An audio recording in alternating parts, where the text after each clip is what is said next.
Hi, my friend. You know that the way to build muscle sometimes, we think, I want to build muscle, I want to grow. So I would think you should stay in bed, you should relax. No, the way to build muscle is you have to be tough. You have to rip the muscle, push yourself past the limit. When you push yourself past the limit, and then you rest. But the whole point of ripping the muscle is in order to grow. That's what the Alter Rebbe says in this week's parsha, kisisa b'nei Yisrael. It says in the Shir HaShirim, which Shir HaShirim is a song of love. It's a song of love, deep love between Yidden and the HaKadosh Baruch Hu. He says, Smolei tachas l'reishi, my left hand is under his head, v'yemini techapkeni, and his right hand hugs me. Which smile, we know the left hand shows on gevura, on strictness, on judgmentalness, and Yeminoi, the right side, shows on kindness and bringing close. Just like God interacts with the world, that's how he interacts with the Jewish people. The nation that's close to him.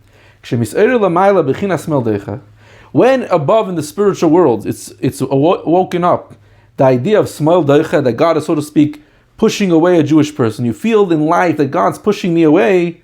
Why? Why is God doing that? Because of what? The lower people, in other words, because the tachtonim are doing something which is not so appropriate.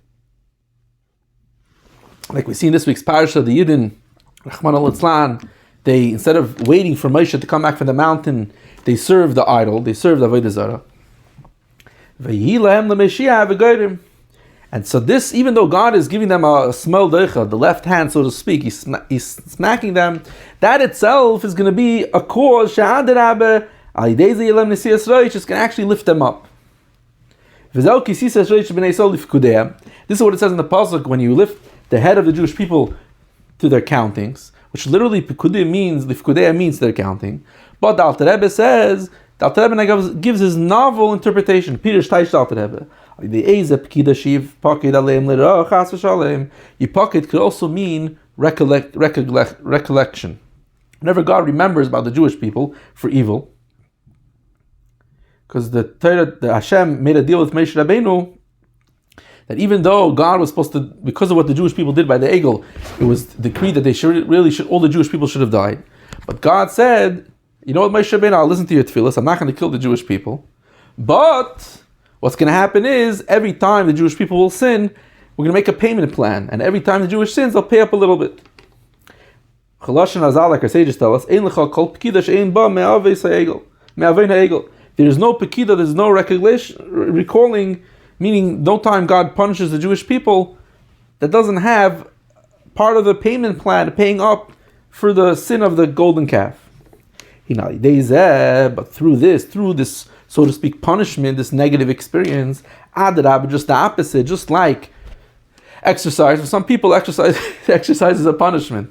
Tisas Reish b'nei Yisrael, it lifts the head of the Jewish people. Why? Because the left side that pushes, it's not, just like the exercise, the reason why you're ripping the muscle on a microscopic rip is not because you want to destroy the muscle. The reason is because you want to grow the muscle.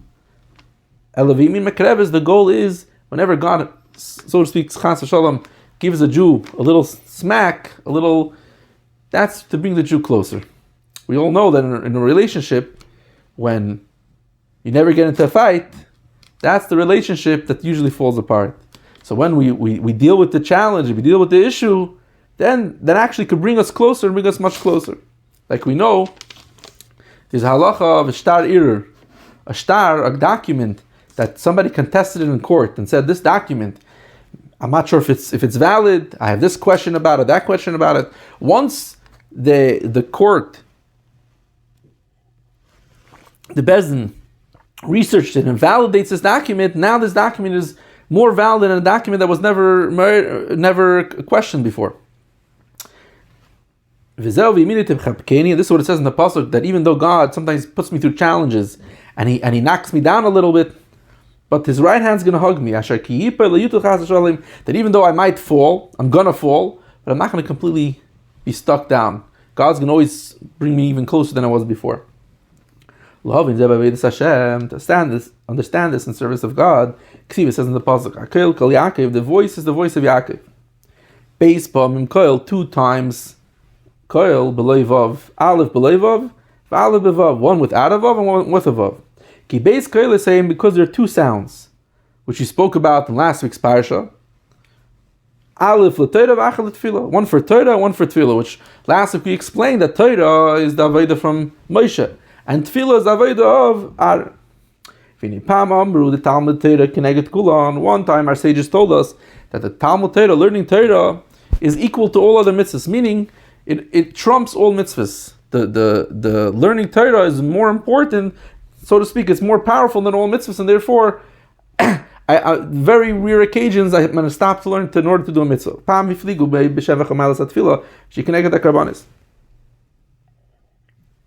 At other times, they said how amazing the praise of the Maila, the advantage of davening, and that it's parallel to bringing the sacrifice in the temple, in the Beis HaMikdash.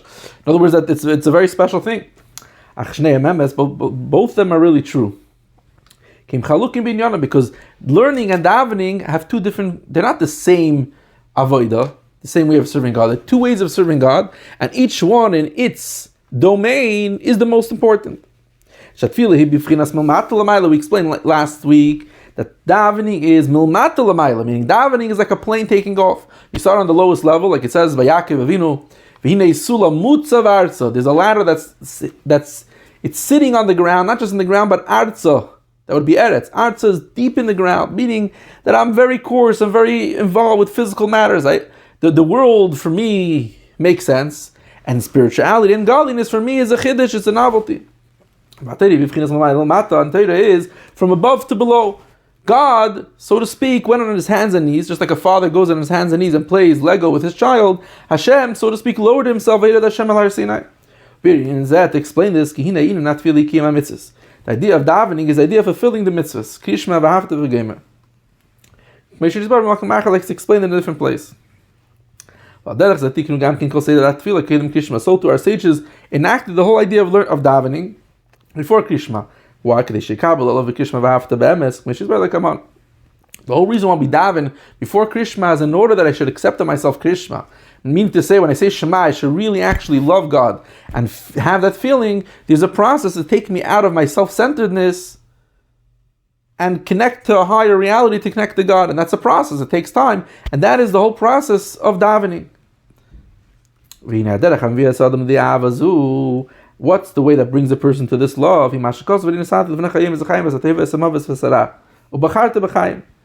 How do I get to this love, to love God? Which that's the whole idea of Krishma, of saying Shema. So the pasuk tells us, God tells the Jewish person, God tells you, see, I gave before you 2 ways, life and death. Good and life and good, death and bad. And I'm giving you a recommendation, choose life. To love God, why should you love God? Because God is your energy, is your life force. In other words, the Torah is telling me, how could I get to love God? I love myself. I love my pleasures. The reason why you should love God, because God is your energy, your life force. In other words, he's telling us a meditation, that if I meditate on this idea of la'avas Hashem, to love God because He is my life, then I'll develop a love. I'll instead of loving myself, I'll love God. What does it mean? So the pasuk tells us, choose good and don't choose death. Who would choose death in their right mind? Unless they have some type of mental illness, they have depression, they have an anxiety, they have a unhealthy person doesn't choose death. I need God in the Torah to tell me to choose life. So from here is the Torah of the Baal Shem Tov, that in every single thing is made of 2 components. Just like in a person you have the body and the soul, so too in every single thing, let's say it's a cup of water. I have the physical cup of water, then I have the godly spark in the cup of water, in the cup and in the water, that's enlivening it. So what God is telling you, if you want to love me, your focus should be on loving the energy, the life in every single experience and every single action that you do. We'll read it inside. Every single thing in this physical world is made up of two components. It's made up of the physicality and the spirituality. The godliness is life and good, and the physicality is death and it's evil. Why? Because, in other words, even though now it exists, the fact that every single thing in this world, every single object, every single creation, like the sages tell us, that from the moment that a baby leaves its mother's stomach, it starts to dry up already. In other words, everything in this world, it's from the moment that it's fashioned and it's formed, it's already starting to deteriorate. So even though it's not deteriorating, but since it's not going to last forever, even now that it's brand new, you know that it's eventually going to, it's starting already the process of wearing out. And every single item and every single thing in this world, the spirituality, the energy, is really what's in charge, what's dominant. And the physical aspect is bottle, it's nullified, it's subservient to the spirituality in it. So to me, myself,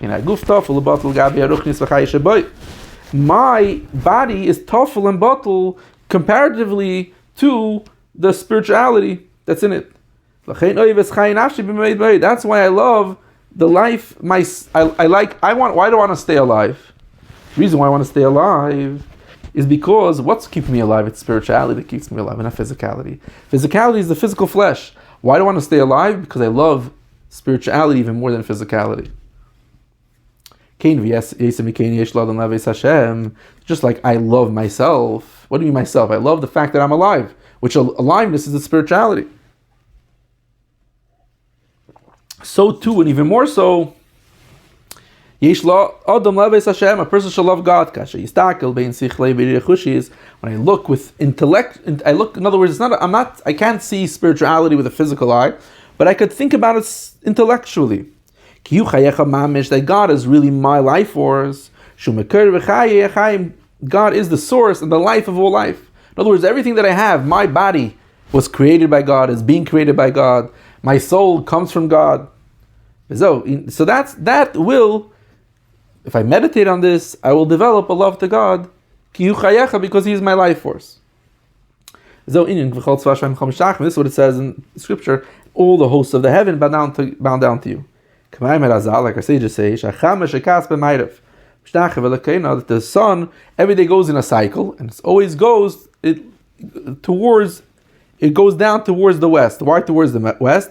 Our sages tell us that the Shekhinah, the divine presence of God, is always in Ma'ariv. So the sun's going down by Ma'ariv. Also, not just the sun, but the whole constellation of the stars are going in that cycle towards the west, where the Shekhinah is. Why are they doing that? Because the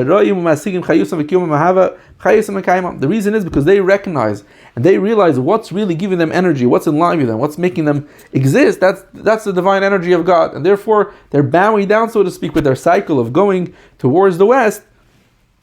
They're admitting and saying, God, you're really giving me all my existence. This is what it says. See, I've placed before you. This a person needs to see so vividly and be so sure about it. It's as if you see it, as if I see it physically with my physical eyes. Why? Because I see, even though I can't see God, but I could see that my body, I could look, I'm alive. How do I become alive? From what? It's a God, from God. And then I also look around the world. I see how the hosts of the heavens are bowing down. Through this, I'll come to the level to love the Lord your God with all your heart, with your two inclinations. What do you mean with my two inclinations? Even my evil inclination, is subdued and nullified relative to the love of God. Like our sages tell us, nullify your will before God's will. Because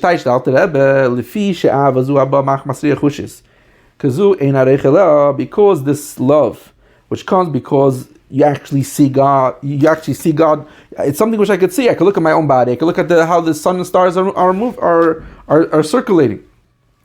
I can't see it in physical things, like it says, The saying is, who could compare to God, and who is equal to Him, and who is relative to Him? In other words, there's no sense of relativity. I could say something is comparative to God or does almost like God. There's nothing in the league, that anything in this whole world that does anything remotely like God. This re'iyah, this that I see God in my life, meaning I look at a cup, I see the godly aspect of it. I look at a car, I see the godly aspect of it. It's not something which is very nice to do when I'm in synagogue, when I'm in shul, when I'm davening. It's something which is very, very important for my day-to-day life. And therefore I have to constantly be aware of this. Someone who doesn't always pay attention to it.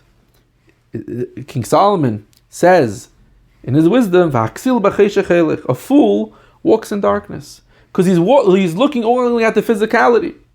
But Solomon, King Shlomo Melech says, a wise man, his eyes are on his head. What do you mean his eyes are on his head? It means his eyes are always focused on what's ahead of him. He's always conscious. He lives a conscious life. A wise man lives a conscious life. He's always conscious and aware that what is giving me energy, what is creating me, what is creating the world, that is God.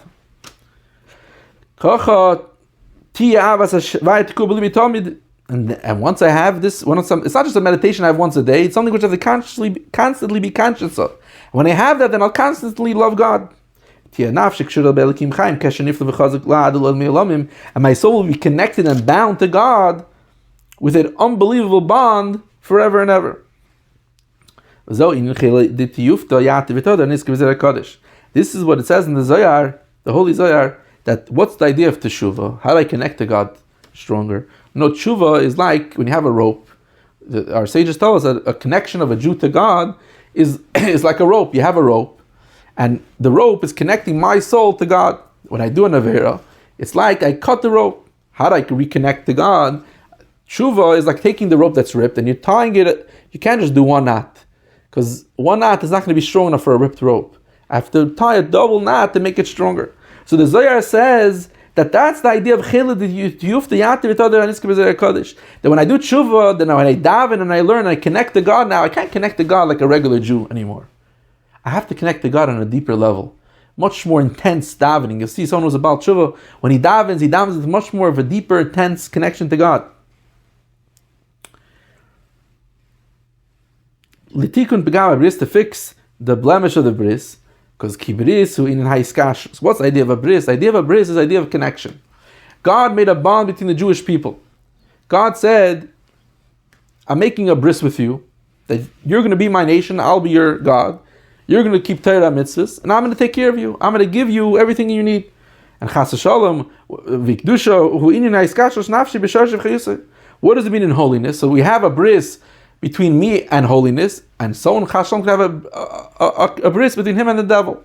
So what is it with holiness? That is, I'm connecting my soul in its root and its energy, meaning I'm noticing that I am really getting energy from God, and that everything in my life, the table, the chair, the lighting, the camera, the cup, everything's getting its energy from God.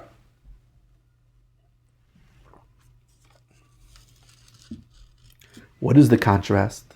The contrast is the lumazeh. The opposite, the contrast is the lumazeh. God made it the world, everything in this world is the even playing field. Just like a chessboard. You have every single piece there's on the white side, you have on the black side. So too, everything that's on the holy side, you have to have on the unholy side, or else it wouldn't be an even playing field. It's a person's connection and bond to the pleasures of this physical world and the enjoyments of man. What's wrong with being connected to the enjoyments of man? Because I'm focusing on the physicality of the pleasure instead of enjoying a more spiritual pleasure. There's many different types of pleasure. The most lowest pleasure is the pleasure of the physicality, enjoying a good food, a physical experience. A more refined pleasure is a pleasure of midos, of emotions, meaning when I do someone a favor, I feel good. it's more refined, but it's still about my feelings. Then there's a more refined one. Someone who enjoys a good piece of classical music. He likes jazz.